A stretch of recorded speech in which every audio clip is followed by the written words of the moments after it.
तो hello guys, मेरा नाम है प्रिंस और आप देख रहे हैं एनिमे समीक्षा। चलिए वीडियो को शुरू करते हैं। तो एपिसोड की स्टार्ट में हम रेड फेस मॉन्स्टर को इरागाशी की पार्टी के सामने देखते हैं और वो एक लड़की पर अटैक कर देता है। तो इरागाशी मिराज स्टेप स्किल का यूज करके उसको बचा लेती है। फिर हम देखते हैं कि उनकी पार्टी का एक मेंबर डर से बेहोश हो गया होता है और तभी दूसरा मेंबर कहता है कि मैं मरना नहीं चाहता, और फिर वो अपने लाइसेंस पर एक रिटर्न स्क्रॉल को देखता है जिससे वो और उसकी पार्टी इंस्टेंटली लेबिरिंथ से एग्जिट कर सकते हैं और इससे उनके कंट्रीब्यूशन पॉइंट कम हो जाएंगे। फिर हम देखते हैं कि वो उसको यूज कर लेता है और वो और उसकी पार्टी वहाँ से गायब हो जाते हैं, लेकिन इगाराशी वही होती है। तो ये देखकर आरिहितो कहता है कि तो इसका मतलब वो उनकी पार्टी में नहीं थी। फिर हम देखते हैं कि आरिहितो और थेरेसिया वहाँ जाते हैं और आरिहितो इगाराशी से वहाँ से भागने के लिए कहता है। तो वो उससे कहती है कि मेरी चिंता मत करो और तुम दोनों यहाँ से भाग जाओ। फिर हम देखते हैं कि आरिहितो रेड फेस पर अपनी गुलेल से अटैक करता है, लेकिन उससे उसको कुछ भी नहीं होता। और फिर इगाराशी उस पर थंडरबोल्ट से अटैक करती है, लेकिन उससे भी उसको ज्यादा डैमेज नहीं हुआ होता। फिर हम देखते हैं कि वो इगाराशी पर अटैक करने आता है, तो आरिहितो उस पर डिफेंस सपोर्ट का यूज करता है, लेकिन वो वर्क नहीं करता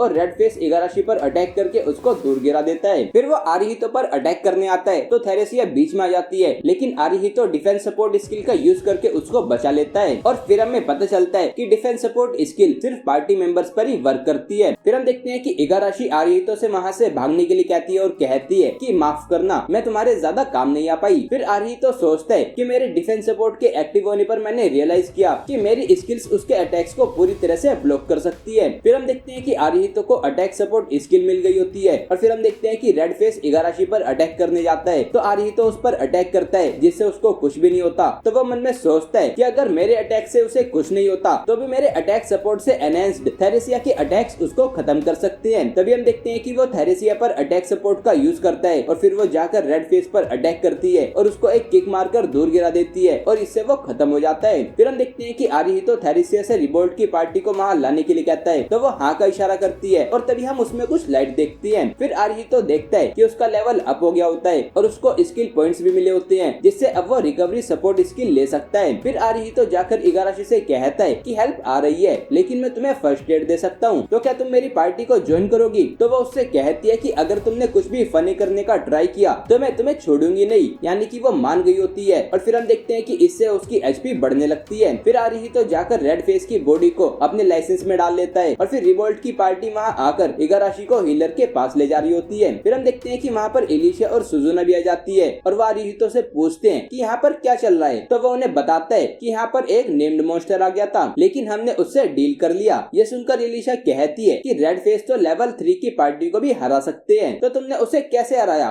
लेकिन फिर वो रुक जाती है और उसके रूड क्वेश्चन के लिए आरिहितो से माफी मांगती है। फिर वो एक दूसरे को अपना इंट्रोडक्शन देते हैं और फिर सुजुना आरिहितो से कहती है कि वो वुमेन जिसको ले जाया जा रहा है वो भी हमारे साथ ही यहाँ पर रिइंकार्नेट हुई थी, है ना? तो आरिहितो हाँ बोलता है और उसको बताता है कि वो अनकॉन्शियस है, लेकिन उसकी वाइटैलिटी रिकवर हो गई है। फिर हम देखते हैं कि एलिशा उसे कुछ कहने वाली होती है, लेकिन वो रुक जाती है, जो कि आरिहितो नोटिस कर लेता है। तो एलिशा उससे कहती है कि अगर यहाँ पर उतना टैलेंटेड रियर गार्ड होता तो वो काफी बड़ी बात होगी। तो ये सुनकर आरिहितो सोचता है कि अगर उसने उसको अपनी जॉब बता दी तो वो उससे उसकी पार्टी को ज्वाइन करने के लिए पूछेगी, लेकिन अभी उसके लिए इगाराशी की हेल्प ज्यादा जरूरी है, तो वो उसको कुछ नहीं बताता। फिर अगले सीन में हम देखते हैं कि आरिहितो थेरेसिया को मर्सनरी ऑफिस में लेकर आता है, तो फिर लेला थेरेसिया से उसने जो वेपन्स यूज किए उसको क्राफ्ट्समैन को देने के लिए कहती है, लेकिन फिर हम देखते हैं कि जाने से पहले वो आरिहितो को टच करती है और फिर वहाँ से चली जाती है। और फिर ये देखकर लेला शॉक हो जाती है और आरिहितो से कहती है कि लगता है कि वो तुमको पसंद करती है। फिर वो लेला से पूछता है कि क्या मर्सनरी को ऑफिशियली पार्टी में ऐड करने का कोई तरीका है? तो वो उसे कहती है कि मर्सनरीज को बाय करने के लिए उसे 100 कॉपर टिकट चाहिए होंगे। फिर अगले सीन में हम देखते हैं कि आरिहितो गिल्ड में आता है और फिर वो फार्मेल को अपनी सीकिंग यानी कि लैबिरिंथ में जाकर जो भी उसने किया होता है उसका रिजल्ट दिखाता है, जिसमें उसने एक रेड फेस मॉन्स्टर को मारा होता है जिस पर बाउंटी थी जो कि 20 गोल्ड कॉइंस होती है और उसके टोटल कंट्रीब्यूशन पॉइंट्स 280 होते हैं। तो ये देखकर वो कहती है कि ये तो काफी अमेजिंग है, क्योंकि एक बार में जो मैंने सबसे ज्यादा पॉइंट्स अर्न किए थे वो 105 थे। फिर आरिहितो उससे पूछता है कि वहाँ पर वो जो ट्रस्ट लिखा हुआ है उसका क्या मतलब है? तो फार्मेल उसको बताती है कि गिल्ड में कोई पर्सन किसी दूसरे के साथ अच्छे रिलेशन बिल्ड कर पाता है या नहीं वो कंट्रीब्यूशन पॉइंट्स में दिखता है, और तुम्हारा लाइसेंस तुम्हारे पार्टी मेंबर्स की कंडीशन को देखकर तुम्हारे उनके साथ के ट्रस्ट को कैलकुलेट करता है और वो तुम्हारे कंट्रीब्यूशन पॉइंट्स को भी अफेक्ट करता है। फिर वो कहती है कि लेकिन वो एक बार में 5 से ऊपर नहीं जाता, लेकिन फिर भी तुम्हारा ट्रस्ट 50 है, तो तुम दोनों इतनी जल्दी इतने क्लोज कैसे आए? तो ये देखकर आरिहितो सोचता है कि तो इसीलिए थेरेसिया उस तरह से एक्ट कर रही थी। फिर वो आरिहितो से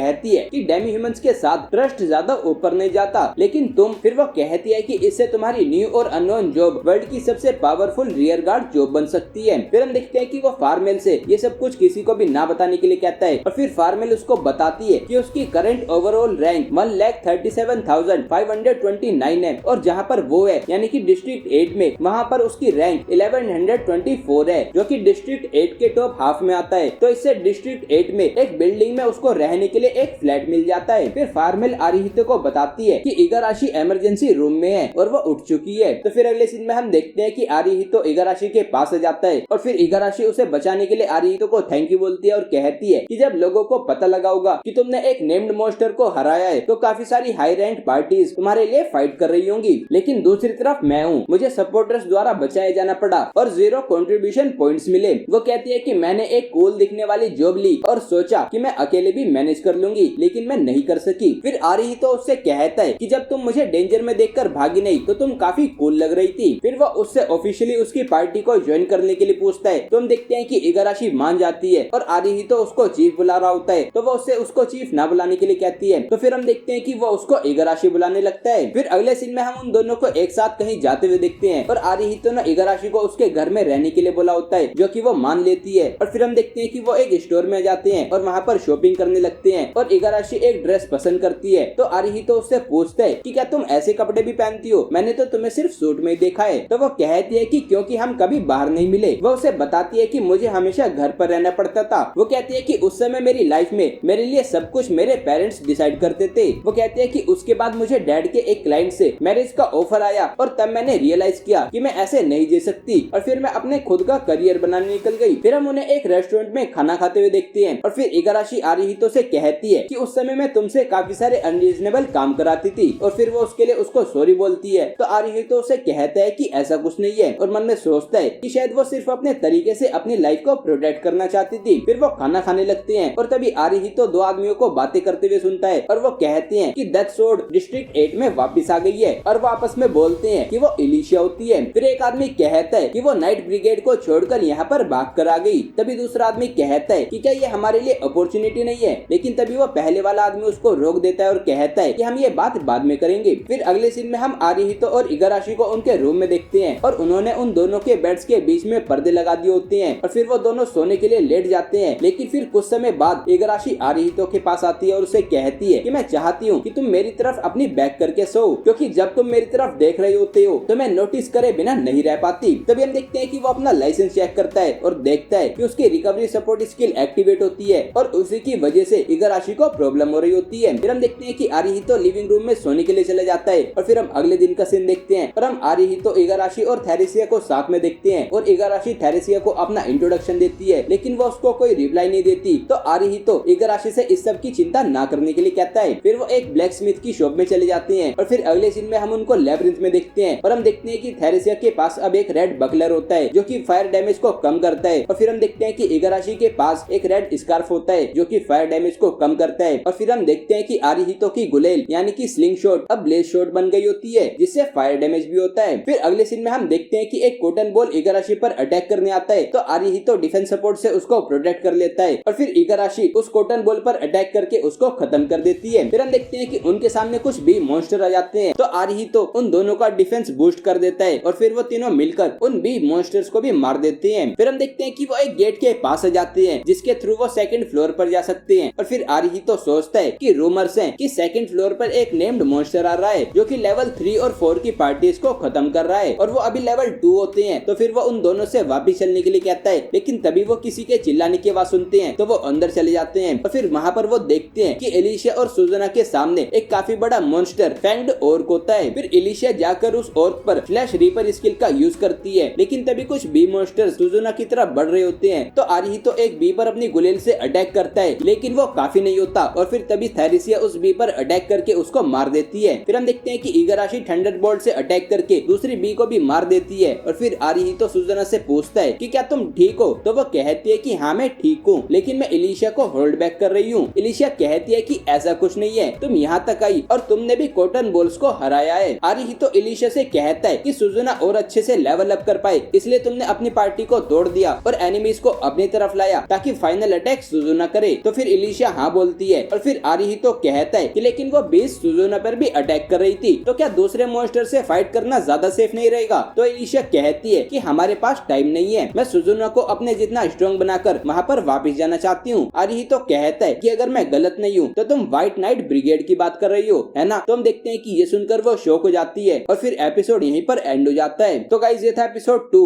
of the world's strongest rear guard. अगर आपको ये वीडियो पसंद आई तो वीडियो को लाइक कीजिए, चैनल को सब्सक्राइब कीजिए, प्रेस कीजिए बेल आइकन को। मैं मिलता हूँ आपसे अगली वीडियो में। Thank you.